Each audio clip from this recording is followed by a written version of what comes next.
सब खुश हो क्योंकि परमेश्वर इन्हां दिनां दे विच सानूं बरकतां ते बरकतां दे रिहा है। आमीन हालेलुया हालेलुया। सारे नूं जानते जी खुदा दा धन्नवाद करदे हां। खुदा ने फिर तो अज दा दिन दिता और पहले सैशन दे विच फिर तो खुदा ने मैनूं अपने जीवित कलाम दे नाल खड़ा कीता है। सचमुच परमेश्वर का कलाम सानूं बड़ी हिम्मत और ताकत की करदा है दिंदा है। वचन कहता परमेश्वर वक्-वक् तरीके दे नाल गल करदे ने। कदी परमेश्वर आगाम वाकां दे द्वारा, कदी अपने दासां दे द्वारा और कदी वचनां दे द्वारा भी परमेश्वर साडे नाल की करदे ने, गल करदे। और विश्वास करदे हां इन्हां दे नां दे विच जो भी वचन सुनाया जा रहा है प्रभु उन्हां वचनां दे जरिए तुहानूं बहुत बरकत दे रहा है। Hallelujah hallelujah. और ऐसे पिछले दिनों दे विचों परमेश्वर दे 9 फल दे बारे सीख रहे हैं और असीं 7 फल कंप्लीट कर चुके हैं। अज असीं 8वें फल दे बारे की करांगे सिखांगे। असीं अज 8वां फल है वो है नरमाई। की है नरमाई। नरमाई प्रेम प्यार आनंद शांति धीरज त्यागी भलाई वफादारी और नरमाई। नरमाई मीन्स नरम सुभाव वाला जिहदे अंदर गुस्सा क्रोध ना भरिया होवे। आम गुस्सा क्रोध हर किसी छोटी छोटी गल ते आंदा रहंदा पर सुभाव दा भी नरम होना चाहिए। और इस जगह ते अज असीं नरमाई दे बारे सिखांगे कि प्रभु दा कलाम सानू नरमाई दे बारे की कहंदा, सानू किस तरह नरम रहन दी लोड़ है। करदा कि मेरे नाल तीतुस दी किताब तीतुस 3 अध्याय असीं उस दी 2 आयत पढ़ांगे। तीतुस पुराने नवे नियम दे विचों तीतुस उस दा 3 अध्याय उस दी 2 आयत पढ़ांगे। किसी दी बदनामी ना करना है, हां जी झगड़ालू नहीं हाँ। सगों सील सुभाव होना है हाँ। अते सभे मनुखां नाल पूरी नरमाई रखना है। आमीन हालेलुया हालेलुया। शांति खुदावंद तुहानूं बहुत सारी बरकत दे। इस जगह ते असीं पढ़दे हां कि कहंदे वचन असीं हौली हौली पढ़ांगे। किसी दी बदनामी ना करना है, किसी दी बदनामी ना करना, झगड़ालू नहीं सगों सील सुभाव होना है सगों सील सुभाव दे होण अते सभे मनुखां नाल पूरी नरमाई रखना। सभे मनुखां दे नाल की रखण नरमाई रखण। इस जगह ते खुदावंद दा दास परमेश्वर दे लोकां नूं कह रहा है कहता है झगड़ालू नहीं बनना, जब किसी की बदनामी नहीं करनी। झगड़ालू नहीं बनना। झगड़ालू उन्होंने क्या जाता जिहड़ा हर वेले बस झगड़ा ही करदा रहे। इधर छड्डिया तो उधर, उधर छड्डिया तो किसी होर बने छड्डिया तो किते होर। वचन कहता है तुसीं ना ते किसी की बदनामी करनी आ और ना ही किसी दी ना ही झगड़ालू बनना है।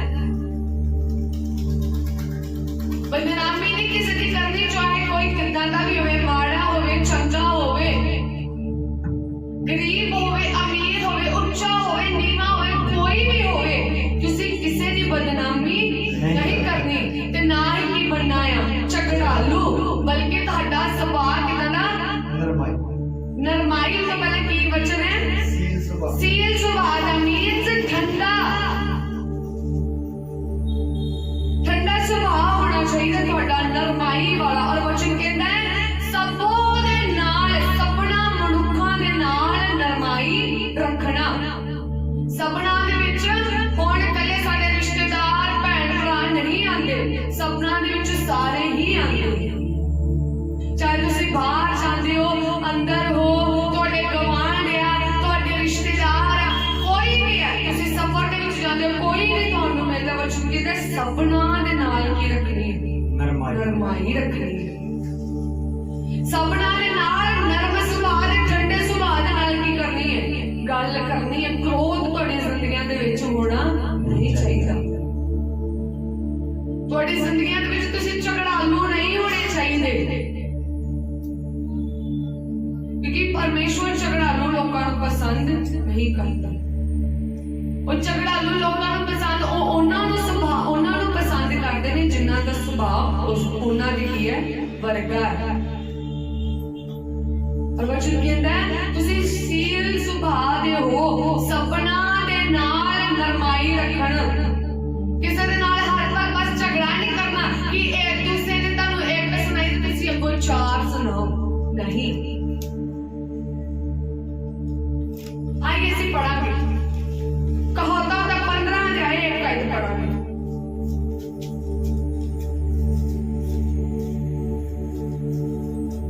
कहोता उसका 15 एक। नरम जवाब हाँ जी गुस्से ਨੂੰ ਠੰਡਾ ਕਰ ਦਿੰਦਾ ਹੈ। अभी नरम स्वभाव गुस्से ਨੂੰ ਕੀ ਕਰਕੇ ਰੱਖਦਾ ਹੈ? ठंडा। ਤੁਸੀਂ ਇੱਕ ਸੁਣਾਓਗੇ ਅੱਗੋਂ ਤੁਹਾਨੂੰ 14 ਸੁਣਾਣਗੇ, ਤੁਸੀਂ ਹੋਰ ਸੁਣਾਓਗੇ ਅੱਗੋਂ ਹੋਰ ਸੁਣਾਓਗੇ, ਐਦਾਂ ਕਰਦੇ ਕਰਦੇ ਕਰਦੇ ਝਗੜਾ ਕੀ ਹੋ ਜਾਂਦਾ ਹੈ? ਵੱਧ ਜਾਂਦਾ। ਫਿਰ ਅਸੀਂ ਕਹਿੰਦੇ ਗਲਤੀ ਉਹਨਾਂ ਦੀ ਸੀ, ਅਸੀਂ ਤਾਂ ਕੁਝ ਨਹੀਂ ਕੀਤਾ, ਪਰ ਗਲਤੀ ਦੋਨੋਂ ਬੰਦੇ ਹੁੰਦੀ ਹੈ। ਜੇ ਇੱਕ ਬੰਦਾ ਸ਼ਾਂਤ ਹੋ ਕੇ ਬੈਠ ਜਾਏ ਤਾਂ ਝਗੜਾ ਕਦੀ ਨਾ ਵਧੇ। ਔਰ ਇਸ ਜਗ੍ਹਾ ਤੇ ਕਹਿੰਦਾ ਹੈ ਠੰਡਾ ਸੁਭਾਅ ਕੀ ਕਰ ਦਿੰਦਾ ਹੈ? ਕ੍ਰੋਧ ਨੂੰ ਕੀ ਕਰ ਦਿੰਦਾ ਹੈ? ठंडा कर देता है। नर्म स्वभाव, नर्म शब्द, नरमाई नाल कीती होई गल गुस्से ਨੂੰ नाराजगी ਨੂੰ ਝਗੜੇ ਨੂੰ ਕੀ ਕਰਕੇ ਰੱਖ ਦਿੰਦੀ ਹੈ? ठंडा रख दिंदी है। पूरी ऐड पढ़ ਦਾਂਗੇ। ਹਾਂਜੀ ਨਰਮ ਜਵਾਬ ਗੁੱਸੇ ਨੂੰ ਠੰਡਾ ਕਰ ਦਿੰਦਾ ਹੈ। ਹਾਂਜੀ ਪਰ ਕਠੋਰ ਬੋਲ ਹਾਂ ਕ੍ਰੋਧ ਨੂੰ ਭੜਕਾਉਂਦਾ ਹੈ। ਕਠੋਰ ਬੋਲ ਕੀ ਕਰਦਾ ਹੈ? ਕ੍ਰੋਧ ਨੂੰ ਕੀ ਕਰਦਾ? ਫਿਰ ਭੜਕਾਉਂਦਾ ਹੈ। अगर ਅਸੀਂ ਜਿੰਨੀ ਕਠੋਰਤਾ ਕਰਾਂਗੇ ਉਹਨਾਂ ਹੀ ਉਹ ਕੀ ਹੋਣਗੇ? ਭੜਕਣਗੇ। ਪਰ ਜੇ ਸਾਡਾ ਜਵਾਬ ਨਰਮ ਹੋਵੇਗਾ ਤਾਂ ਅਸੀਂ ਉਹਨਾਂ ਦੇ ਕ੍ਰੋਧ ਨੂੰ ਕੀ ਕਰ ਸਕਦੇ ਹਾਂ? ਸ਼ਾਂਤ ਕਰ ਸਕਦੇ ਹਾਂ। ਇਸੇ ਤਰ੍ਹਾਂ ਪ੍ਰਭੂ ਦਾ ਵਚਨ ਕਹਿੰਦਾ ਹੈ ਤੁਸੀਂ ਮੇਰੇ ਲੋਕ ਝਗੜਾਲੂ ਨਹੀਂ ਹੋਣੇ ਚਾਹੀਦੇ, ਹਰ ਪਲ ਝਗੜਾ ਨਹੀਂ ਕਰਨ ਵਾਲੇ ਹੋਣੇ ਚਾਹੀਦੇ, ਇੱਕ ਨੂੰ ਛੱਡਿਆ ਦੂਜੇ ਨੂੰ ਫਾੜਦੇ ਐਦਾਂ ਦੇ ਹੋਣੇ ਨਹੀਂ ਚਾਹੀਦੇ, ਬਲਕਿ ਹਰ ਗੱਲ ਦੇ ਵਿੱਚ ਹਰ ਸਭਨਾ ਮਨੁੱਖਾਂ ਦੇ ਨਾਲ ਨਰਮਾਈ ਰੱਖਣ ਵਾਲੇ ਹੋਣੇ ਚਾਹੀਦੇ ਨੇ। ਇਹ ਅੱਜ 8ਵਾਂ ਫਲ ਅਸੀਂ ਸਿੱਖ ਰਹੇ ਹਾਂ ਔਰ 8ਵਾਂ ਫਲ ਨਰਮਾਈ ਦੇ ਬਾਰੇ ਦੱਸਦਾ ਹੈ। ਸਾਡੀ ਜ਼ਿੰਦਗੀਆਂ ਦੇ ਵਿੱਚ ਪ੍ਰਿਯ ਜਨੋ ਨਰਮਾਈ ਹੋਣੀ ਬਹੁਤ ਹੀ ਜ਼ਰੂਰੀ ਹੈ, ਕਿਉਂਕਿ ਵਚਨ ਬਿਆਨ ਕਰਦਾ ਹੈ ਯਿਸੂ ਮਸੀਹ ਇਹੋ ਜਿਹਾ ਇਨਸਾਨ ਸੀ ਜਿਹੜਾ ਸਭ ਤੋਂ ਜ਼ਿਆਦਾ ਨਰਮ ਵਿਅਕਤੀ ਸੀ। ਉਹਦੇ ਵਰਗਾ ਕੋਈ ਨਹੀਂ ਹੈਗਾ, ਨਾ ਹੀ ਕੋਈ ਹੋਣਾ ਹੈ। ਸਭ ਤੋਂ ਮਹਾਨ ਪਰਮੇਸ਼ਵਰ, ਸਭ ਤੋਂ ਦਇਆਵਾਨ ਪਰਮੇਸ਼ਵਰ।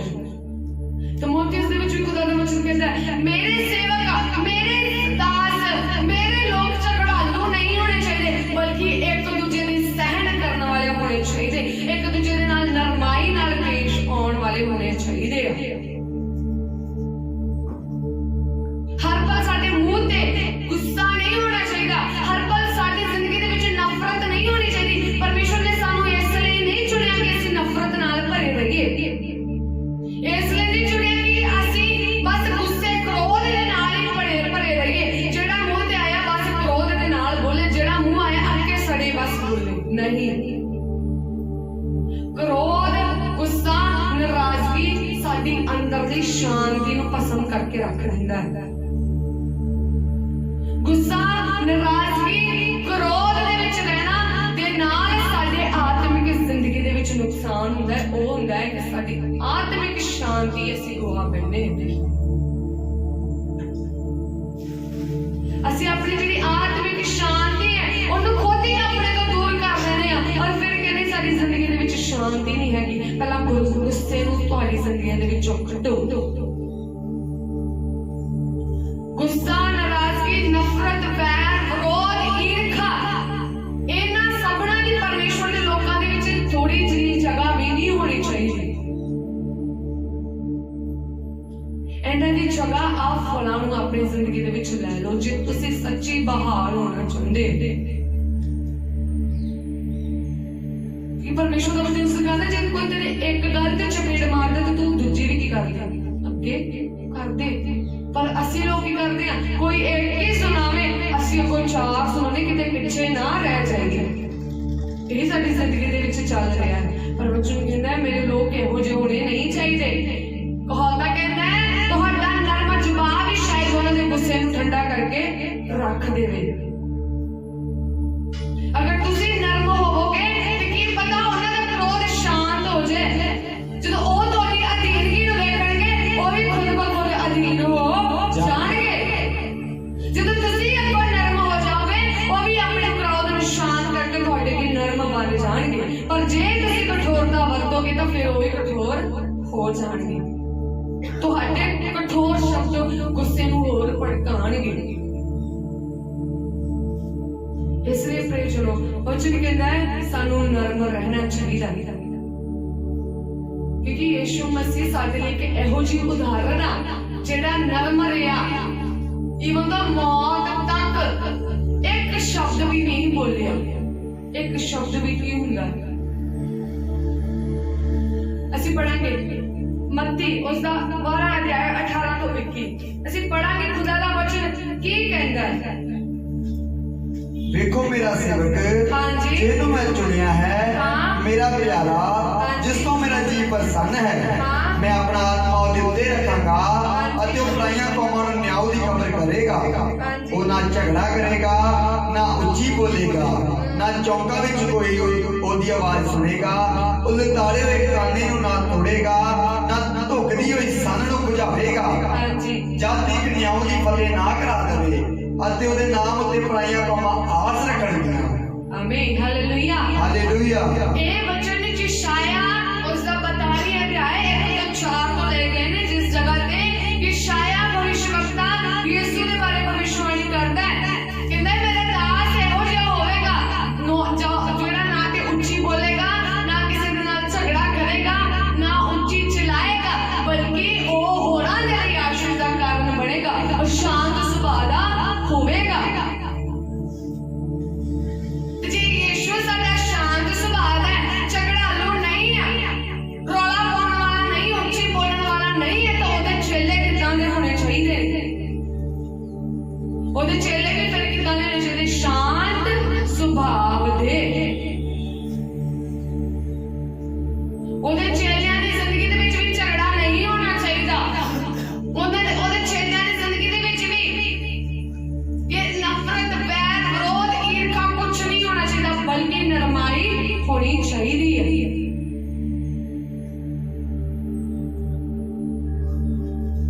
ਵਚਨ ਕਹਿੰਦਾ ਹੈ ਜਦੋਂ ਯਿਸੂ ਮਸੀਹ ਨੇ ਆਪਣੀ ਮਿਨਿਸਟਰੀ ਨੂੰ ਸਟਾਰਟ ਕੀਤਾ, ਫਰੀਸੀਆਂ ਨੇ ਬਹੁਤ ਸਾਰੇ ਲੋਕਾਂ ਨਾਲ ਵੈਰ ਵਿਰੋਧ ਰੱਖਣਾ ਕੀ ਕਰ ਦਿੱਤਾ, ਸ਼ੁਰੂ ਕਰ ਦਿੱਤਾ।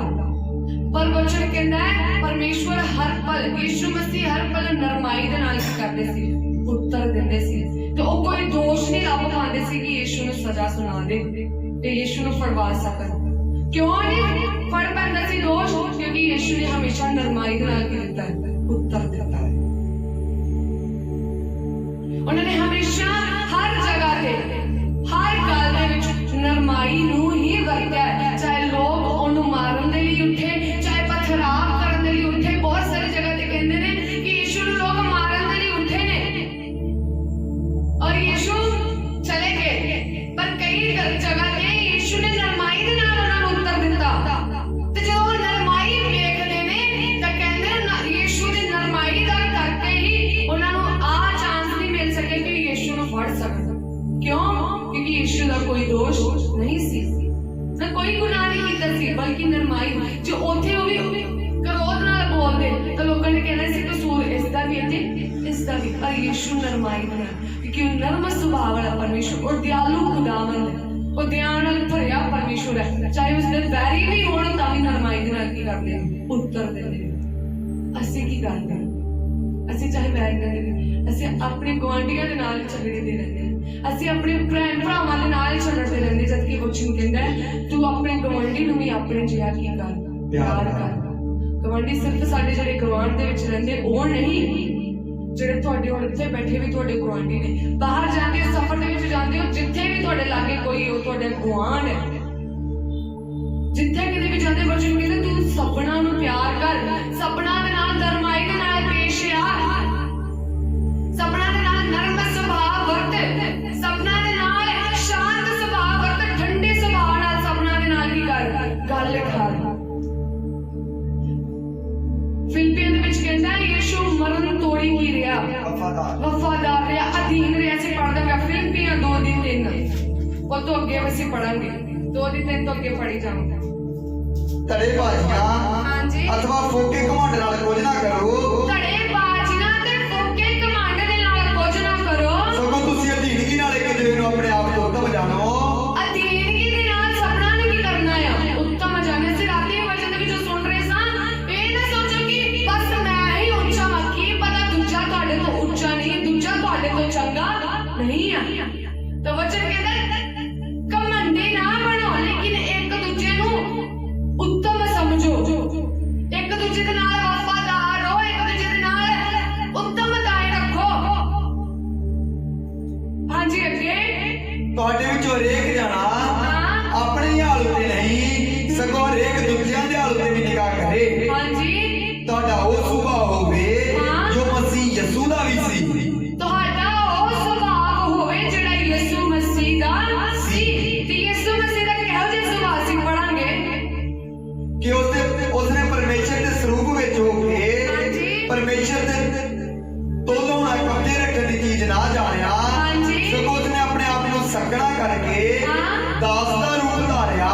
ਸੂਰਤ ਵਿੱਚ ਜੰਮਿਆ ਅਤੇ ਮਨੁੱਖ ਦੀ ਸ਼ਕਲ ਵਿੱਚ ਪ੍ਰਗਟ ਹੋ ਕੇ ਆਪਣੇ ਆਪ ਨੂੰ ਨੀਵਾਂ ਕੀਤਾ ਅਤੇ ਮੌਤ ਤਾਈਂ ਸਗੋਂ ਸਲੀਬ ਦੀ ਮੌਤ ਤਾਈਂ ਆਗਿਆਕਾਰ ਬਣਿਆ। ਆਮੀਨ ਹਾਲੇਲੂਇਆ ਹਾਲੇਲੂਇਆ।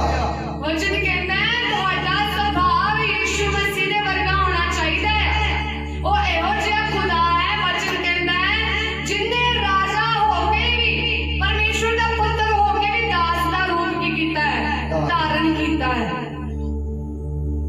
ਜਿੰਨੇ ਰਾਜਾ ਹੋ ਕੇ ਵੀ ਕੀ ਕੀਤਾ ਹੈ, ਦਾਸ ਦਾ ਰੂਪ ਕੀ ਕੀਤਾ ਹੈ, ਧਾਰਨ ਕੀਤਾ ਹੈ। ਕਿਉਂ ਕੀਤਾ ਹੈ? ਤਾਂ ਕਿ ਤੁਹਾਨੂੰ ਅਤੇ ਮੈਨੂੰ ਕੀ ਕਰੇ, ਬਚਾ ਸਕੇ। ਇਹਨਾਂ ਕਠੋਰ ਦਿਲਾਂ ਨੂੰ ਜਿਨ੍ਹਾਂ ਨੇ ਕਠੋਰ ਕਰਕੇ ਰੱਖਿਆ ਹੋਇਆ ਸੀ ਆਪਣੇ ਦਿਲਾਂ ਨੂੰ, ਉਹਨੂੰ ਮਨਜ਼ੂਰ ਕਰਨ ਦੇ ਲਈ, ਉਹਦਾ ਇਕਰਾਰ ਕਰਨ ਦੇ ਲਈ।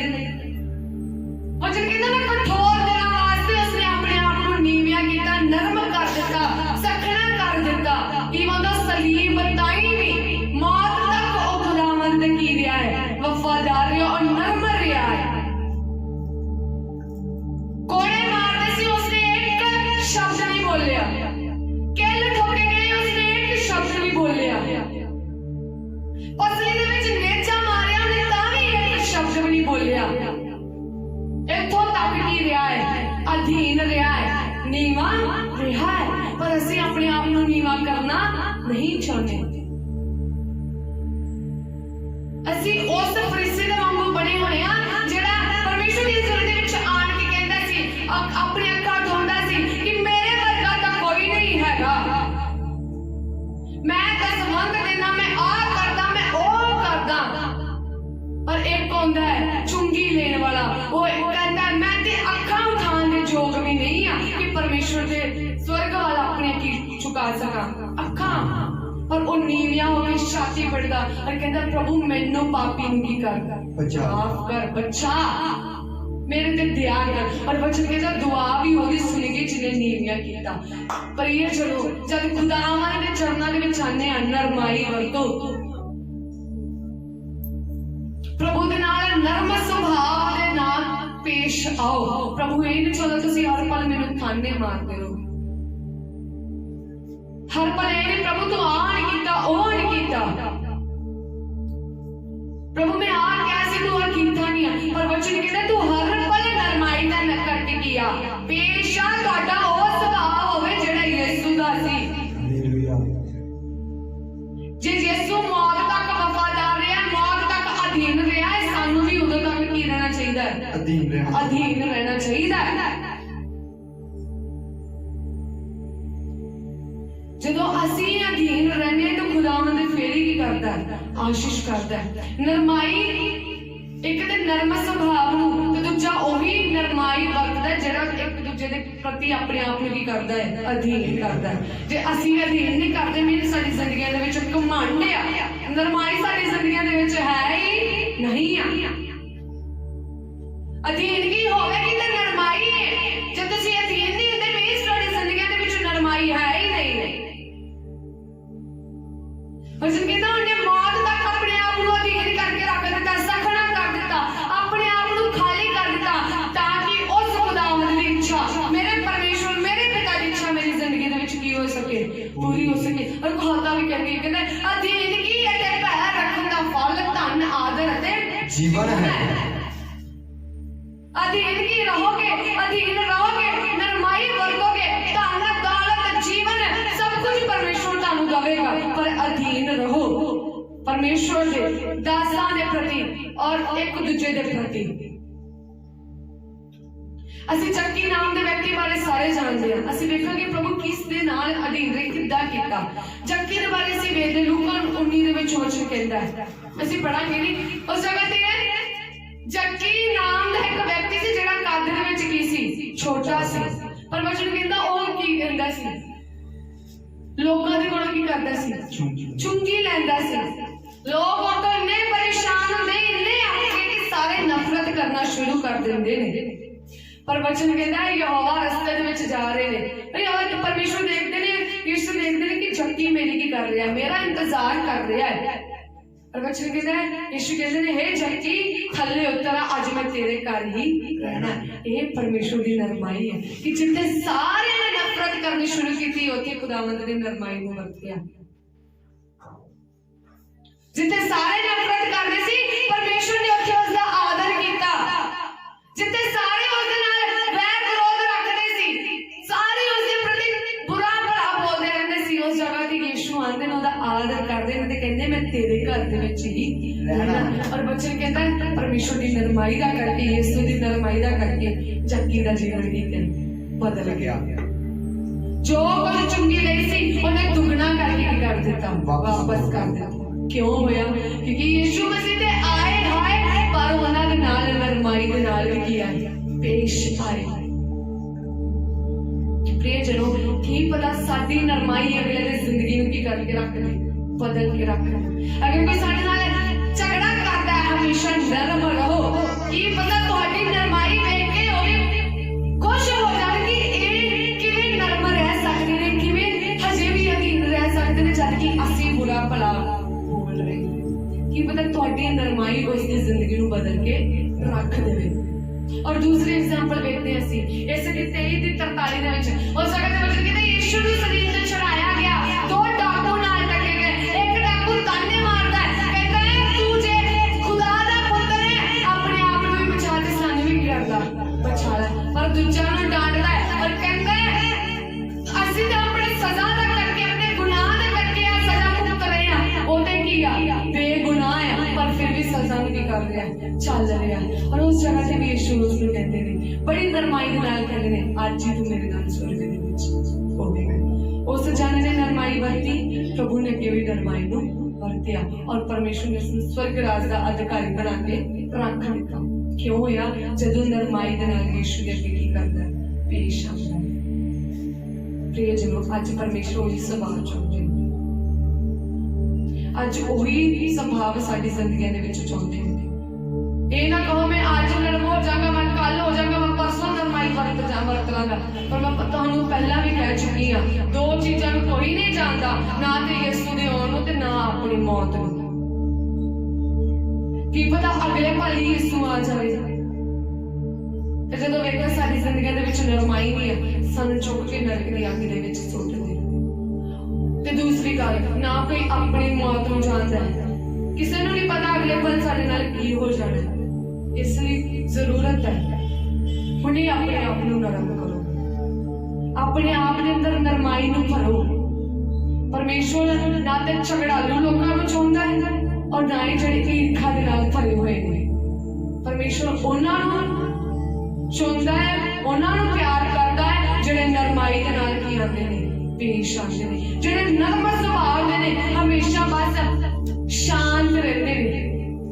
अपनी जिंदगी दे विच सारा गुस्सा क्रोध कढ दो, अपना सड़ना सारा कुछ कढो अज अपनी जिंदगी दे विच। कहो खुदावंद प्रभु मैं तेरे वांगू नरम होना चाहना है। जिंदगी जिवें मैं संपूर्ण तुसीं भी की हो संपूर्ण। संपूर्ण का मतलब की है कि एक भी कमी नहीं होनी चाहिए साडी जिंदगी दे विच। पर इस तरह फिर भी इहदे विच असीं बड़े खुदावंद कहंदे जिवें मैं आ, जिवें यीशु दा सुभाव होवे, तुहाडा सुभाव होवे। यीशु कहंदा मैं संपूर्ण, तुसीं भी की बन जाओ, संपूर्ण बन जाओ। अज संपूर्ण बनना है। असीं 9 फलां दे विचों 8 फल सीख चुके हैं और सानूं सपना नूं याद होवेगा कि असीं 8 फल की सीख रहे हैं और 9वां फल असीं फिर खुदावंद दी हज़ूरी दे विच सीखांगे। पर प्रिय जनो, पहला लोड़ है इन्हां 8 फलां नूं अपनी जिंदगी दे विच भरन दे, उन्हां नूं फलदार बनाउण दे। अज नरमाई नूं अपनी जिंदगी दे विच लै लो, नरम सुभाव नूं अपनी जिंदगी दे विच लै लो। तुहाडी जिंदगी दे विच कठोर शब्द नहीं होने चाहिए, पैड़े बोल नहीं होने चाहिए। तुहाडे शब्दां दे विच ही नरमाई होनी चाहिए, तुहाडे शब्दां दे विच ही खुदावंद दा सुभाव होना चाहिए कि तुहाडे शब्द बोलण दे नाल ही लोकां दी जिंदगी बदल जावे। तुहाडा नरम सुभाव, नरम शब्द निकलण दे नाल ही लोकां दा जीवन बदल जावे। ऐदां दा सुभाव प्रभु करदे ने, मांगदे ने। आइए आज असीं अपने परमेश्वर अगे प्रार्थना करेंगे, प्रभु अगर मेरी जिंदगी दे विच नरम सुभाव नहीं है ते मैनूं अज नरमाई वाला जीवन दे। क्योंकि वचन कहता है मैं तुहाडे अंदरों पत्थर दा दिल कट के मांस दा दिल नहीं कर देवांगा, भर देवांगा। और अज साडी जिंदगी दे विच कठोरता है तां आइए असीं अपने अखां बंद करांगे और प्रभु दे अगे कहांगे मेरे अंदरों प्रभु जी सारे कठोर शब्दां नूं कढ दे, सारे बुरे शब्दां नूं, ईर्खा दे नाल भरे शब्दां नूं,